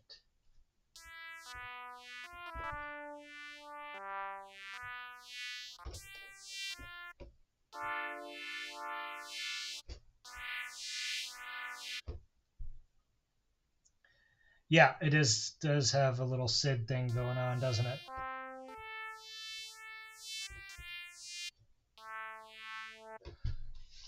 Watch, we're going to go to the unison again. I'm like, oh, this sounds a little thin. Oh, I know what'll fix that. Ha ha, listen to that.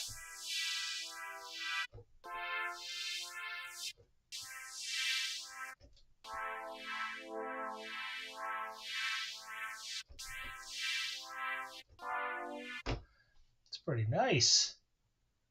I wonder if I can do something down here, like a sawtooth wave.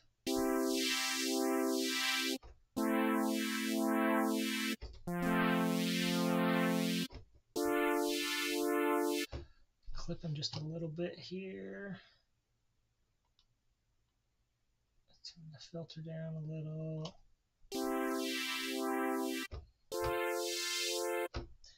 Might still be clipping. Yeah, that is quite a jump, isn't it, from SID to ELO? Okay, so this volume also, take this down a little more. Maybe we should make this macro. Let's see, macro 1. Oops, that's not what we want. Macro 1.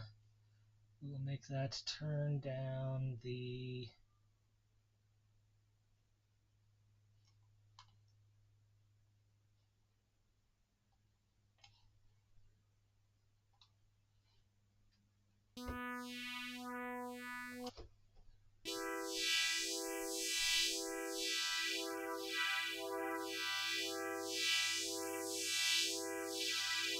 here we go. So we'll use the macro 1.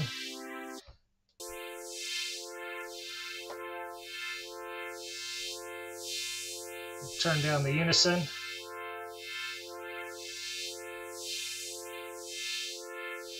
And get into those kind of SID sounds.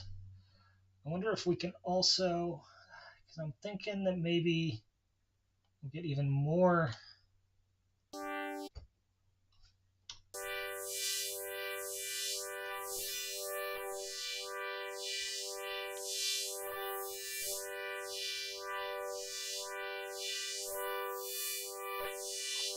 Not really.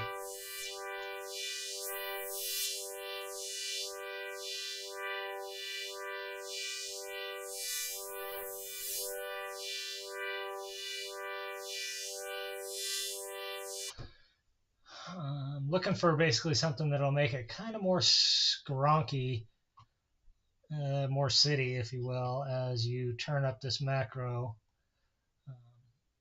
so that we can get like, like on one end you've got this nice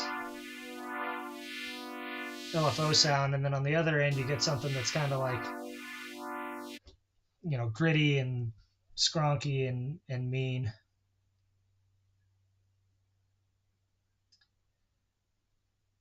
I'm not sure what Here's the News is. It's like some kind of mockumentary television dealio.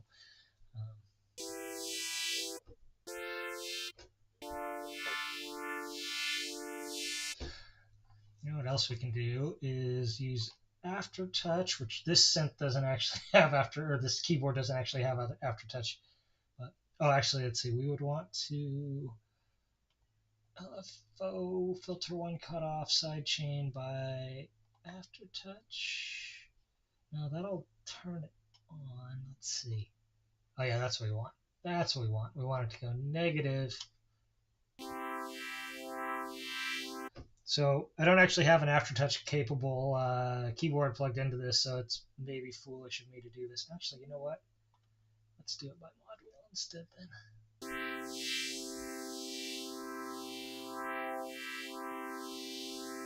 There we go. So I'm going to put that back on Aftertouch because that's exactly the effect I want on Aftertouch. So now when you push a little harder, it'll restrict the filter movement a little bit. So you can use Aftertouch to kind of calm things down just a little bit, to like take some of the movement out of it, which is something that sometimes you want to do. Sometimes it's a little too much movement. Oh, an ELO song name. Okay. I'll have to check that one out. I'm mostly familiar with the hits from ELO. They were definitely, in my mind, a hits band more than a deep cuts band. So a lot of the album cuts that were never released as singles, I'm either not familiar with at all, or I heard them twice when I actually listened to the albums.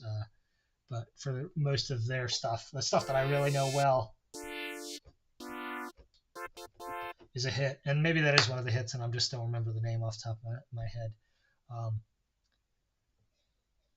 I definitely feel like this is a pretty ELO-y sound, though. I hear what you're saying there. But yeah, this is just, like I said, I think, let's see, let's add some effects to this one. We're going right back to the well. I wonder what it sounds like with a flanger.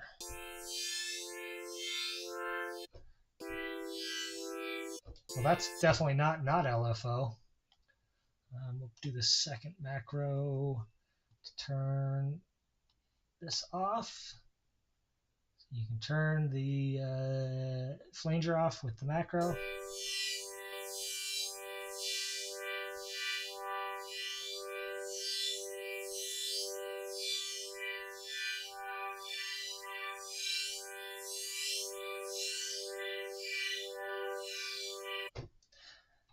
Sounds pretty good. Not gonna lie, sounds pretty good. Should we put some reverb on it and see how it sounds?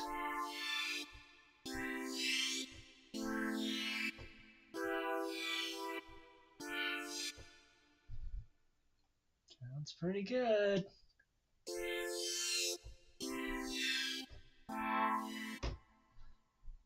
I'm not gonna lie, I think that sounds pretty good.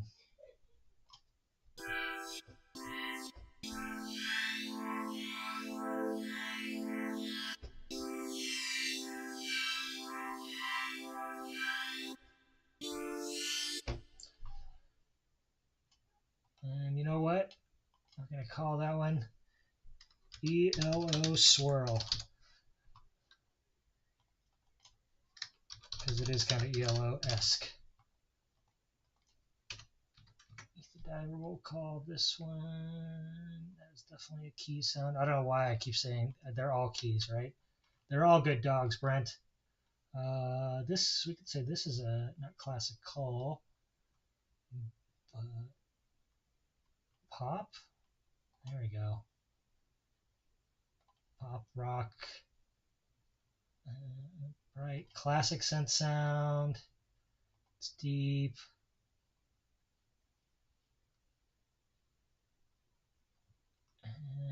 Hybrid, layered noise, phrases. That's good enough. Okay, and there we go. Okay, so I'm not actually sure how long I've been doing this for. I feel like it's an hour at this point, 90 minutes. I'm not sure. Does anyone have any questions or anything else before I wrap this up? I feel like I've done enough for today. I would definitely be down to do this more if people are down to come and check it out. If you are here and just lurking and you want to say hi before I take off, I'll give it a couple minutes. And yeah, although if it was just the two of you, Tracy and Swarm, that I was hanging out with the whole time, I'm totally down with that. I don't really need to have 500 people in the audience in order to feel like this is a worthwhile endeavor. Had fun, made some new sounds for Pigments that I'll have in my bank for next time I go to record something. And yeah, hopefully I answered some questions for some people, maybe even sold some Pigments, who knows. Yeah. Well, I mean, I guess for certain kinds of music, like hardcore, like not, it's funny because you say hardcore and it can mean totally different things depending on the audience you're talking to. But hardcore as in rave, rather than hardcore as in, people with shaved heads and X's on their hands. That Hoover thing, man, is like, that's just such a key style of sound that you kind of have to have your bank of Hoovers in order to do what you're trying to do there. So, excuse me. It is kind of funny, but I guess it's also not all that surprising. But yep, I guess I'm gonna wrap it up now. You can come find me on Blue Sky, Ether Diver on Blue Sky. You can find me on Fediverse, on Mastodon, Ether Diver there. You can find me on Tumblr, even though I'm not there very often. Really, Tumblr is just for when I want to get high, kind of mindlessly scroll. That's what I use Tumblr for. You can find me on my website. If you're interested in synth programming, but you're a little lost, I highly recommend looking at my How to Synth programming series. It's currently just getting started, so it's easy to jump in now and kind of follow along as things go. I should have the next piece of that up this week, which will cover intermediate subtractive techniques. And yeah, I'm going to keep doing this hopefully in the future, and